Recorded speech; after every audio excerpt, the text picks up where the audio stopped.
मेरा मंतव्य इस समय पूर्ण रूप से स्पष्ट है। मेरे अवकाश के सबसे सुनहरे दिवस मेरे नेत्रों के समक्ष है का ना। दूध, दही, घी, माखन, मिष्ठान, 56 भोग मेरी प्रतीक्षा कर रहे हैं। नहीं, अभी नहीं मिलेंगे आपको।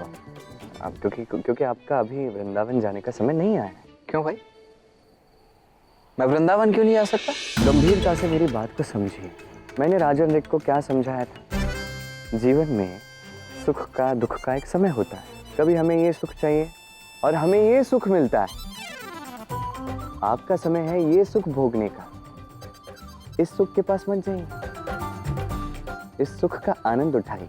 जब तक मेरा कार्य हो जाएगा तब आप वृंदावन चले आइएगा।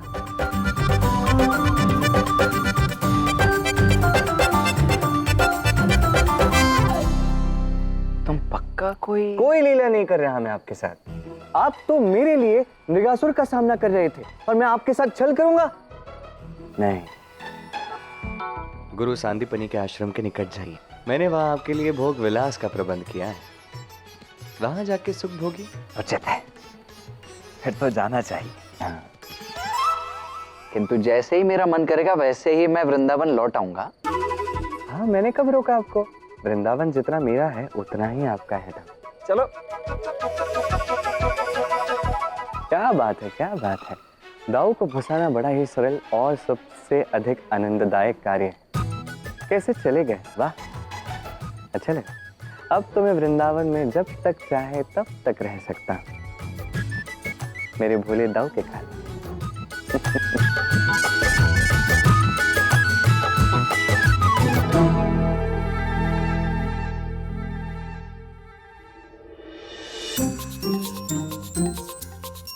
राधा, राधा अब तो सो जा। अब तो कान्हा भी सो चुका है। नहीं मैया, मुझे अभी भी संदेह हो रहा है कि कृष्ण इतना आज्ञाकारी कब से हो गया। उससे जो भी कहा जाए उसका उल्टा ही करता है वो तो है, परंतु आज तो हम सब ने उसे सौगंध दी है ना, कदाचित इसलिए वो ये सब ना करे। नहीं मैया, कुछ तो गड़बड़ अवश्य है। पर राधा, हमने उसका मोरपंख भी तो देखा था। वही तो, केवल मोरपंख ही तो देखा, किंतु जो इतना शोरगुल हुआ उसमें उसकी निद्रा कैसे भंग नहीं हुई? अच्छा, अब क्या हुआ राधा? राधा को कान्हा पे पुनः संदेह हो गया है और ये निश्चित करना चाहती है कि कान्हा भीतर है भी या नहीं। उचित ही तो कह रही है राधा, तुम्हारे लल्ला का कोई भरोसा नहीं। हाँ। चलो राधा, चलो।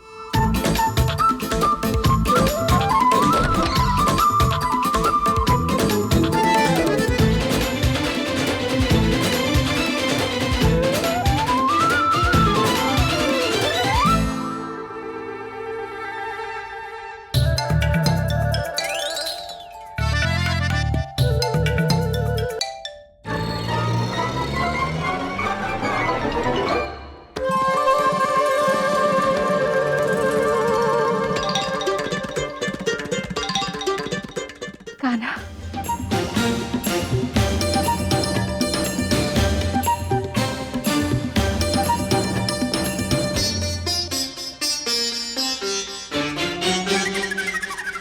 दादा, तुम यहाँ क्या कर रही? और आप सब यहाँ क्या कर रहे हैं? कान्हा, वो राधा, वो तुम्हें देखने आई थी कि कहीं तुम्हें ज्वर तो नहीं हुआ है। अच्छा, तो तुम्हें लगता है कि ये झूठ मैं मान लूंगा? ये असत्य है। तुम यहाँ पे किस लिए आई थी मैं भली भांति जानता। तुम यहाँ ये देखने आई थी कि मैं यहाँ पे सोया हूँ या यहाँ से भाग गया, है कि नहीं? नहीं नहीं, नहीं नहीं, यही सत्य है। क्या? मुझे क्षमा कर दो कृष्ण। क्षमा कर दो? नहीं नहीं नहीं, ऐसा कुछ नहीं होगा। मैंने क्या कहा था तुमसे? मैंने क्या कहा था आप सबसे कि एक मंत्र ज्ञात है मुझे। द्वार बंद करके शांति से मैं साधना करूंगा, सब ठीक हो जाएगा। बस पूर्ण होने को ही था और आप सबने मुझे उठा दिया। क्या? सबका सब व्यर्थ चला गया। अर्थात तुम अभी अस्वस्थी हो? और नहीं तो क्या, अब मुझे फिर से प्रयास करना होगा, फिर से साधना करनी होगी, लंबा विश्राम करना होगा और ये सब मैं नहीं करने वाला हूं। स्मरण रखना, मैं अत्यंत रुष्ट हूँ आप सबसे। नहीं नहीं लल्ला, ऐसे रुष्ट नहीं होते। नहीं कृष्ण, ऐसा मत कहो, हम सबसे रुष्ट मत हो। हाँ हाँ, रुष्ट मत हो हमसे। हाँ कृष्ण, रुष्ट मत हो ना। मत हो चुका हूँ मैं रुष्ट, और अत्यंत रुष्ट हो चुका। और अब मैं यहाँ पे नहीं रुकने वाला हूँ, चाहे जो कुछ भी हो जाए। मेरा हृदय टूट चुका है, अब मैं यहाँ से चला जाऊंगा, और जब तक मेरे मन से मुझे ऐसे स्वर नहीं आएंगे कि लौट आ, तब तक मैं लौट कर नहीं आऊंगा। अत्यंत रुष्ट मैं आप सबसे, तुमसे तो सबसे अधिक राधा, और तुमसे भी गोपी हूं, और मैं यहाँ आपसे भी। कान्हा, नहीं कान्हा, मैं नहीं लौट कर आऊंगा। नहीं नहीं, मैं नहीं लौट कर आऊंगा। कृष्ण,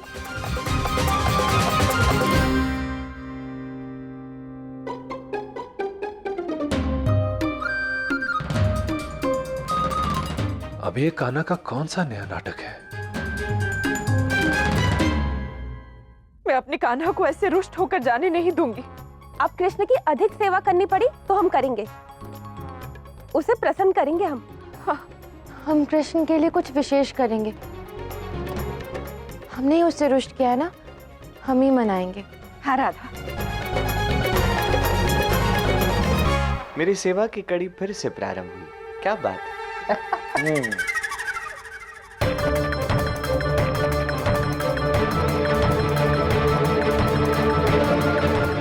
बाबा, तुम्हारी ट्यूटोरियल समाप्त नहीं हो रही ना कान्हा?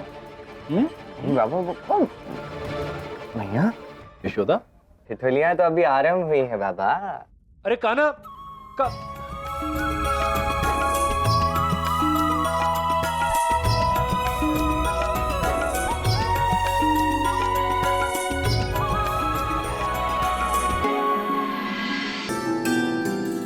प्रणाम गुरुदेव।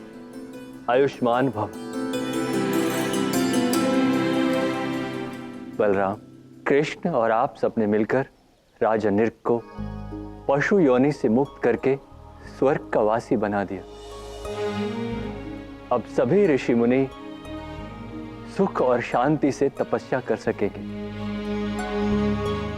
इस सब के लिए हमारा धन्यवाद स्वीकार करें और आशीर्वाद भी। ये क्या कर रहे हैं गुरुदेव? आपकी सेवा, आपकी रक्षा करना तो मेरा परम कर्तव्य है। उसके लिए धन्यवाद करके मुझे लज्जित मत कीजिए। पर अब आप सब लौटे हैं तो आपके आगमन के आनंद में हमें कुछ तो करना ही होगा। नहीं नहीं गुरुदेव, इसकी भी कोई आवश्यकता नहीं। आप बस हमारी इतनी सहायता कर दीजिए कि कान्हा ने हमसे कहा है कि उसने हमारे विश्राम के लिए किसी आनंद स्थान की व्यवस्था की है, यहीं आपके आश्रम के पास। तो यदि आपको वो ज्ञात हो तो कृपा करके हमें बता दीजिए, तो हम वहां चले जाएंगे। हाँ गुरुदेव, जहाँ अत्यंत ही मनोरम दृश्य है, स्वादिष्ट 56 भोग है। हाँ गुरुदेव, जहाँ नहाने के लिए शीतल नदी और सोने के लिए कोमल घास से लदी शिलाएं हैं। वाह गुरुदेव, अब शीघ्र बताइए कि ऐसा आनंद स्थान यहाँ आसपास कहाँ है? हाँ गुरुदेव, बस इतना ही बता दीजिए।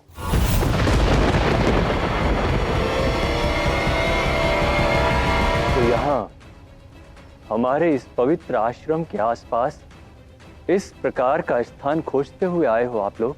हाँ गुरुदेव, कान्हा ने स्वयं भेजा है। हम राजन वृक्ष से लड़ते हुए हमें जो थकान हुई है उसके लिए विश्राम करने हेतु, और विशेषतः मेरा अवकाश चल रहा है ना, तो उस अवकाश को पूर्ण करने हेतु उसने हमें भेजा है। हाँ गुरुदेव, अब बताइए ना कि वो स्थान है कहाँ? बलराम, अपमान कर रहे हो तुम सब। अपने गुरु का घोर अपमान कर रहे हो।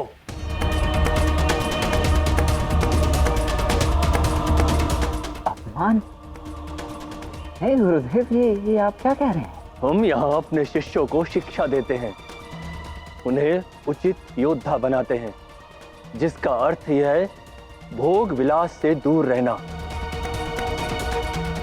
और तुम सबको ये लगता है हमारे इस पवित्र आश्रम के आसपास कोई भोग विलास का स्थान है? तुमने ऐसा सोचने का दुस्साहस भी कैसे किया? नहीं नहीं गुरुदेव, ऐसा हमने नहीं सोचा है। ऐसा तो कान्हा ने हमसे कहा है, इसीलिए तो कान्हा के कहने पर ही बलराम, अब तुम अपने गुरु से झूठ भी बोल रहे हो। जानते हो तुम कितना बड़ा पाप कर रहे हो? नहीं नहीं गुरुदेव, मैं झूठ नहीं कह रहा हूँ, ये सत्य है। सत्य में कान्हा ने ही हमसे कहा कि झूठ, झूठ है ये। हम ये जानते हैं कि कृष्ण ऐसा कदापि नहीं कहेंगे। कृष्ण ये भली भांति जानते हैं कि हमारे इस पवित्र आश्रम के अनेकों योजन के घेरे में कोई भी ऐसा भोग विलास का स्थान नहीं है। तो कृष्ण ऐसा कैसे कह सकते हैं?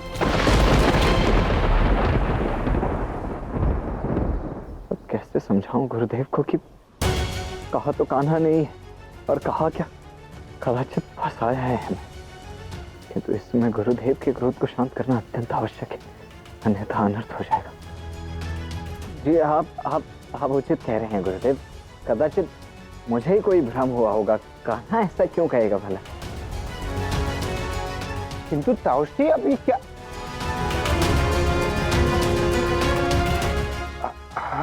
हाँ गुरुदेव, हमें क्षमा कर दीजिए, हमसे ही सुनने में त्रुटि हो गई है। इतना गंभीर अपराध तुम सब कैसे कर सकते हो? तुम सबको तुम्हारी भूल के लिए दंड मिलेगा, अवश्य मिलेगा। क्षमा कीजिए, हमें श्राप मत दीजिए। छोड़ो हमारे पग, दूर हो जाओ। ये क्या श्राप लगा रखा है? किसने कहा कि हम तुम्हें श्राप देने वाले हैं?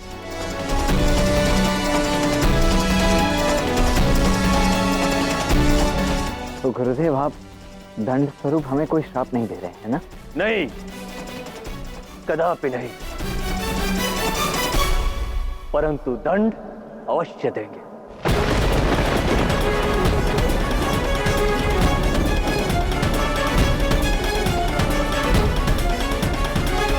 गुरुदेव हम अपनी भूल स्वीकार करते हैं, कृपा करके हमें दंड मत दीजिए। हम आगे से ऐसा कभी नहीं करेंगे। तुम्हारा अपराध अक्षम्य है, तुम्हें इसका दंड अवश्य मिलेगा। और तुम्हारा दंड यह है कि अब कोई भोग नहीं, कोई विलास नहीं, कोई आनंद नहीं, कोई स्वादिष्ट भोजन नहीं, कोई फल नहीं। अब केवल तुम इस आश्रम की सेवा में रहोगे, और जब तक हम पुनः प्रसन्न नहीं हो जाते तुम सब इसी आश्रम में रहोगे।